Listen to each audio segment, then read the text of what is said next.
Donna, Marcia. We are from Tantedy, a Jamaica folk culture group, and we are here in the Southwest, bringing the Jamaican culture live and direct to everyone, so that everyone can share in what is about Jamaica that is cultural. Started 2010. We started looking for people with the same interests. Sit in our sister's shop, hairdressing shop, started a sing-along, and it became reality. Just being considered is an honor, and it really it inspires us to keep doing what we're doing, because it's not about winning, but it's just being out there and letting the world know what we do, what we have on offer, and it's just really lovely. When I got the WhatsApp message, I was just thrilled. I ran to my mum and I said, look, our hard work is paying off, Even if, as I said, if we don't win, it's just an honor being considered. It's about our children. And I have found out that when it comes to our age group, because we're not very, very, very young, this is where culture kind of die out. And that's what we've seen since we have moved into this country. So we want to make sure that that legacy is left, that our children can carry the baton on. Sometimes when we're rehearsing, when the kids are playing, then all of a sudden, we're like, okay, it's gone quiet. And then we hear them singing the songs that we're singing. So in 15, 20, 30 years, we hope for them to be doing what we're doing and teaching the younger ones there, So, they just need to know their background, their heritage, where their great-great-grandparents came from and their culture and so forth, embrace it. And be proud of it. Definitely. Don't hide it under a bushel. Spread it out there. Spread it out there, DJ Style.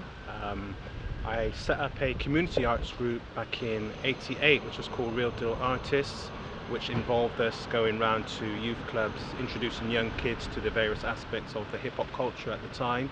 I also then went on to be involved with a lot of community radio stations, pirate radio stations. I've also been involved with working with young children, introducing them to radio techniques. Also done projects within the local community, working with the Malcolm X Centre, done work with the St. Paul's Carnival in the past.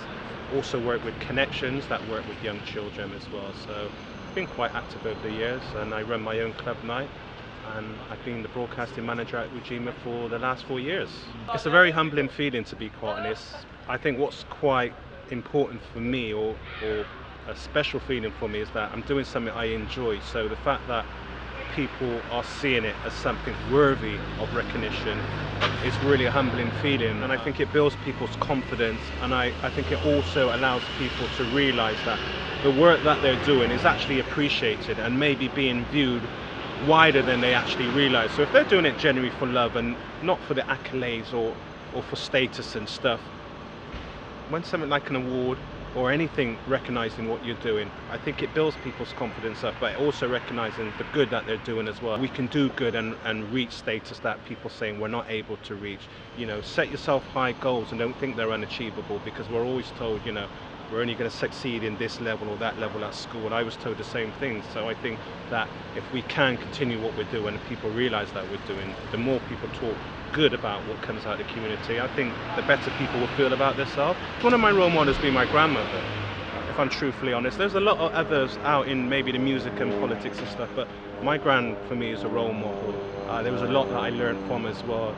A woman bringing up the children that she came over in Jamaica with, seeing how she strived and provided for them as well. I'd like to feel that I did my bit to help contribute what's happening and have tried to put Bristol on the landmark through music and arts. That would be comfortable enough for me. The first poem I wrote was in 2003, and I've been actively writing poetry since 2004. A lot of my work that I do, I'm not looking for thanks for it though. It's just doing what you feel is right. I've been actively doing certain things in the community, but because it's often targeted against certain establishments and authority figures, it could be even Somerset Police or Bristol City Council, different things, I think people choose to overlook who I am, because it can be, maybe to their eyes, it can be an uncomfortable relationship to have an association with me. But in the last year or so, it seems that that's starting to change. Awards, if you recognise the people for what they've done and what they've achieved, it's important so that other people can see, and I think it highlights people's achievement, what work has been done, so it should inspire others to what possibilities are available out there. Key personal achievement is for using my work to create change, and I think the pinnacle of that for me was all the way back in 2007 when we did a campaign and we managed to get a hostel in St. Paul's reclassified and paedophiles removed from our community. Number one achievement to myself that gave me thing, because I really felt that we'd achieved something to protect our children.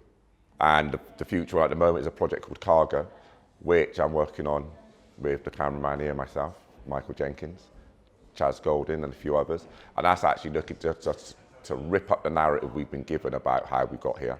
And it's to put an empowering narrative in for the BME community. And that is what I'm currently working on.